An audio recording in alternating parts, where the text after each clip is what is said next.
কিছু কিছু বিষয় কিন্তু আছে যে বইয়ের কাছে কোয়া যায় না, কোয়াও যায় না, আবার মাঝে মাঝে সহ্য করা যায় না।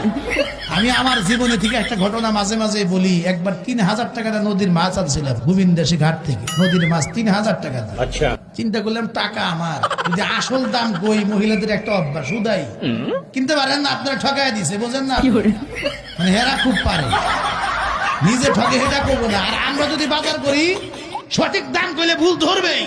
আমি চিন্তা করলাম টাকা আমার ৩,০০০ টাকা গেছে, আমি যদি কই নদীর মাছের ধারণা কি ওরা আছে, বাজারে খবর জানে, আমার জিগায় যে মাছ কত দিয়ে আনছেন, তা আমি বললাম যে ৬০০ টাকা। না গো, খুব ভালো হয়েছে। ৩,০০০ টাকা আমি বলছি ৬২৪ হই নাই, খুব ভালো হয়েছে। মাছ দিয়ে আমি সারাদিন বাসায় নাই, এসব করে মাহফিল ক্যান্সেল, বাসায় ঢুকছি, খাইতে দিছে। যেই লোকমা মুখেতে মাছ একটা কামড় দিছি, আমার একটা ছোট বাচ্চা নেওয়া তো মাছ কোটা যায়, ৩০০ টাকা নিয়ে মরিয়মের মায়ের কিন্তু অর্ধেক ভাগ দিয়ে দিছি।